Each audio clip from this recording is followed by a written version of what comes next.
सभी साथियों को मेरा नमस्कार, स्वागत है आप सबका आज 26 मार्च के जनसत्ता विश्लेषण में। तो आइए शुरू करते हैं आज का जनसत्ता विश्लेषण बिना किसी देरी के। पहले पृष्ठ पे खबर है कई अंतर्राष्ट्रीय राष्ट्रीय मुद्दों को लेकर। अमेरिका भारत पे लगाएगा अमेरिका लगाएगा 25% शुल्क। वेनेजुएला से तेल लेने वाले भारत व अन्य देशों पर। अमेरिका के राष्ट्रपति ट्रंप ने वेनेजुएला से तेल या गैस खरीदने वाले देशों पर 25% अतिरिक्त शुल्क लगाने की घोषणा की है।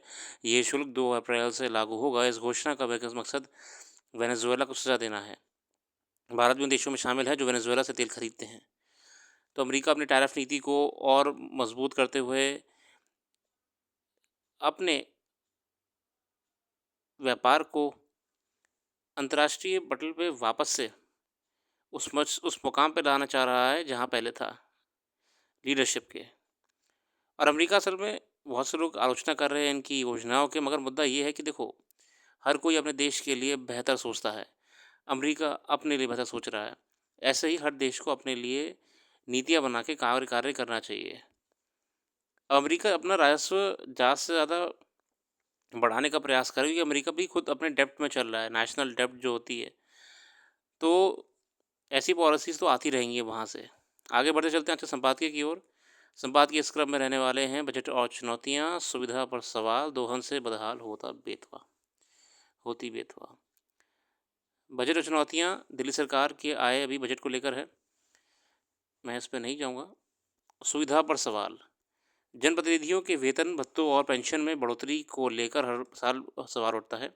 इस बार भी उठ रहे हैं। सांसदों के वेतन में 24% की बढ़ोतरी की गई है। इस तरह हर भत्ते व पेंशन में बढ़ोतरी हुई है। अभी हाल ही में सांसदों की वेतन भत्ते वगैरह बढ़ाए गए हैं। कहा जा रहा है कि महंगाई दर के मद्देनज़र इस बढ़ोतरी का फैसला किया गया है। वेतन भत्तों और पेंशन में वृद्धि का सूत्र है कि महंगाई के मद्देनज़र तय किया गया था। इस लिहाज से यह बढ़ोतरी गलत नहीं की जा सकती। मगर सवाल है कि क्या आम लोग की आमदनी में भी इसी अनुपात में वृद्धि हो सकती है? महंगाई पर काबू पाने की तमाम कोशिशें के बावजूद लंबे समय से इसका स्तर भारतीय रिजर्व बैंक के तय 4% के मानक से ऊपर बना हुआ है। देखिए, इन्फ्लेशन टारगेटिंग आरबीआई ने मॉनेटरी पॉलिसी कमेटी का इन्फ्लेशन टारगेट रखा था, मगर हम फिलहाल जिस इन्फ्लेशन में जी रहे हैं, इट इज़ वे बियॉन्ड 4%, बहुत ऊपर जा चुका है अब। तो बात यह है कि जनप्रतिनिधियों की तो मौज है, क्या जनता को भी इस बढ़ोतरी का फ़ायदा मिल रहा है आय में? उपभोक्ता सूचकांक के आधार पर स्पष्ट है कि पिछले 10 वर्षों में लोगों की आमदनी नहीं बढ़ी है। इसी तरह जनप्रतिनिधियों और आम लोगों की आय में असमानता काफ़ी बढ़ गई है, क्योंकि इस सांसद विधायकों को उस तरह केवल अपने वेतन पर गुजारा नहीं करना पड़ता जिस तरह आम कर्मचारी वेतनभोगी लोगों को करना पड़ता है। इसीलिए इस बढ़ोतरी को लेकर स्वाभाविक ही सवाल उठ रहे हैं। आगे देख रहे ये सवाल लंबे समय से पूछा जाता रहा है कि जनप्रतिनिधियों को खुद अपने वेतन और भत्तों में बढ़ोतरी करने का अधिकार क्यों होना चाहिए? इसके लिए भी एक स्वतंत्र समिति क्यों नहीं गठित की जाती? अब देखिए, अपने हाथ में किसी प्रकार के फंड को डिसबर्स करने की पावर आ जाए, तो आप कुछ भी कर सकते हैं।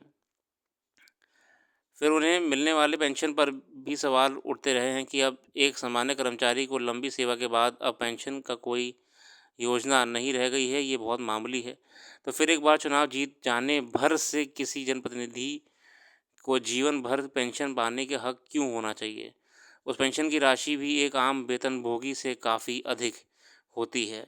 इस बात से इनकार नहीं किया जा सकता है कि जनप्रतिनिधियों के खर्च कई तरह के होते हैं, और अगर महंगाई के अनुरूप उनके वेतन भत्तों में बढ़ोतरी ना की जाए तो उन्हें मुश्किलों का सामना करना पड़ सकता है। इस सवाल यह भी उठता रहा है कि जब राजनेता समाज सेवा का संकल्प लेकर चुनाव मैदान में उतरते हैं, तो उन्हें वेतन भत्तों आदि का लोभ होना ही क्यों चाहिए? हर वर्ष सांसदों को मिलने वाले वेतन और भत्तों पर भारी रकम खर्च की जाती है, जिससे सार्वजनिक खजाने पर बोझ पड़ता है। वह सारा खर्च आम लोगों की कमाई से ही हो जाता है। सही बात है, मगर फिलहाल इस मुद्दे पे एक स्वतंत्र रूप से एक लोकतंत्र में बातचीत होनी चाहिए, बहस होनी चाहिए। आगे बढ़ते हैं, दोहन से बदहाल होती बेतवा। विनोद के शाह कहते हैं, प्रधानमंत्री ने 42,000 करोड़ की बेतवा केन जोड़ राष्ट्रीय नदी परियोजना की आधारशिला रखी थी। इस परियोजना को सूखे से जूझने बुंदेलखंड के लिए एक जन जीवनदायिनी सौगात माना गया था, मगर इस शिलान्यास के ठीक 3 महीने बाद बेतवा नदी की उद्गम जल संकट खड़ा हो गया है।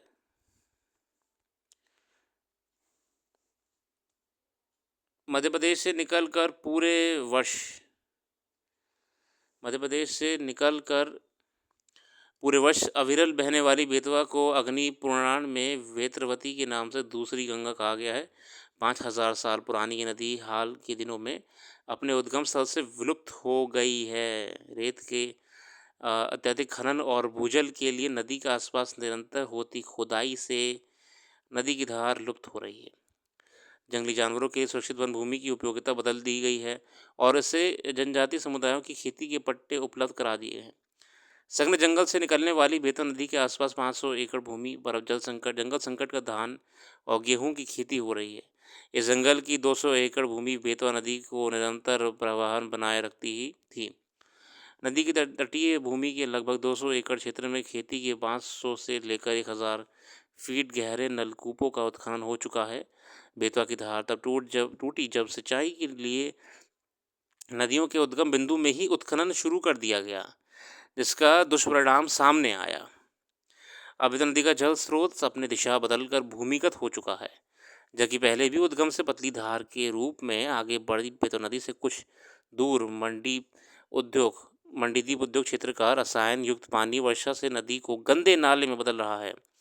कई सालों से इस बार नदी के किनारे गांव और शहरों की गंदगी को बगैर शोधित किए नदी में डाला जा रहा है। बेतवा अपने आप सहायक छोटी छोटी नदियां हलाली, कोलसी और सौत, कलिया सौत, सिंध, उर्वशी इत्यादि के सहारे 590 किलोमीटर का सफ़र तय कर हमीरपुर उत्तर प्रदेश में यमुना नदी से समाहित हो जाती है। मगर इसके पहले ही ये हलाली माता ढीला के माध्यम से लाखों हेक्टेयर कृषि भूमि को सिंचित करती हुई बिजली उत्पादन में अपनी महत्वपूर्ण भूमिका निभाती है। केंद्र सरकार की नदी जोड़ परियोजना में कैमूर की पहाड़ियों से निकलने वाली केन के पानी को 2 से 21 किलोमीटर लंबे नहर के निर्माण से पन्ना जिले में निर्मित दोधन बांध के माध्यम से बेतवा में मिलाया जाना प्रस्तावित है। उससे उत्तर प्रदेश और मध्य प्रदेश के हज़ारों गाँव को पेयजल एवं सिंचाई का प्रबंध हो सकेगा। देखिए, रिवर लिंकेज प्रोजेक्ट गवर्नमेंट के बहुत मेजर प्रोजेक्ट्स और इनिशिएटिव में से एक है। रिवर लिंकिंग प्रोजेक्ट ये गवर्नमेंट का बहुत बड़ा अपने आप में इनिशिएटिव है ताकि रिजुवनेट कर सकें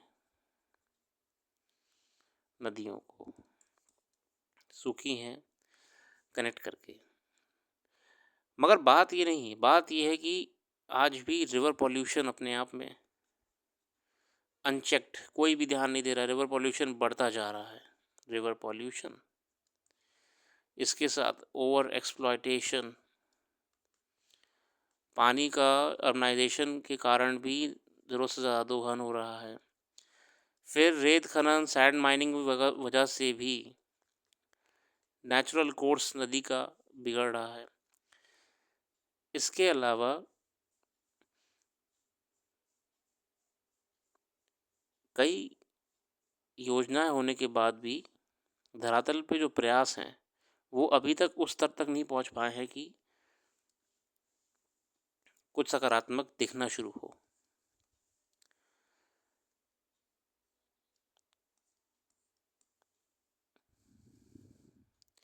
पिछले 22 वर्षों से विदिशा शहर का घरेलू पेयजल उपभोक्ता संगठन और बेतवा उत्थान समिति के सदस्य प्रतिदिन घाटों से कचरे निकालने जुटे रहते हैं। देखिए, लोग गंदा भी तो कर रहे हैं, तो कुछ एनजीओज अपने आप में इंडिपेंडेंट रूप से सरकारी विभाग साफ करने का प्रयास करते हैं, मगर सरकारी उपेक्षा और प्रतिदिन निकल रहे मलबे के सामने ये संगठन बौना ही साबित होता है।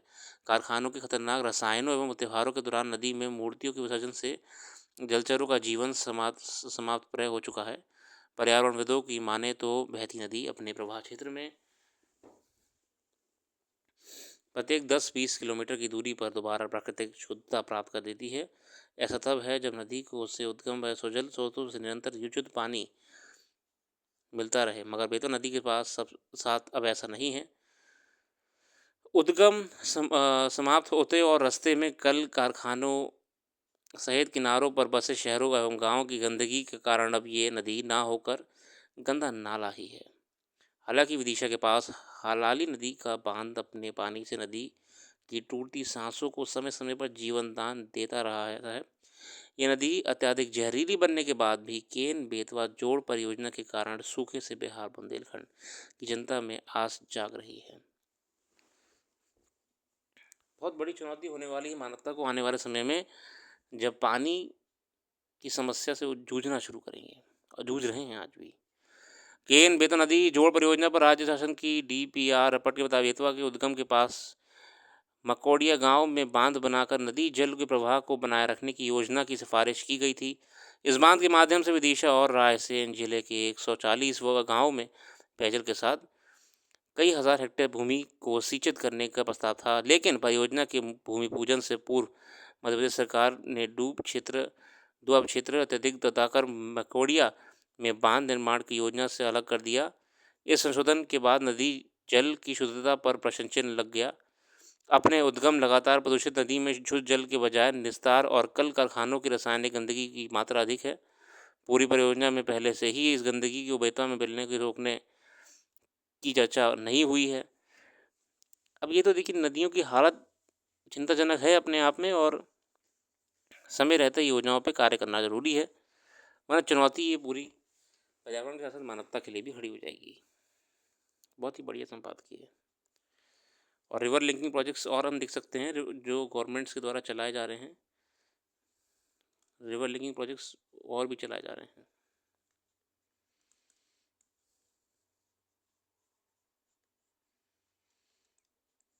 आगे चलते हैं।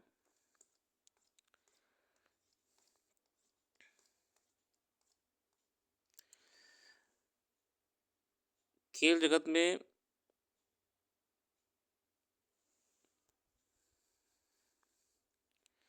इंदिरा गांधी इंडोर स्टेडियम में खेलो India para games table tennis 25 प्रतियोगिता में आस्था के खिलाफ जीत के बाद प्रतिक्रिया देती प्रज्ञा चिल्डियाल। ये असल में भी पैरा गेम्स चल रहे हैं, खेलो इंडिया। ये मैंने इसके बारे में वेबसाइट पे लिखा भी है, आप पढ़ सकते हैं जाके। पैरा गेम्स चल रहे हैं।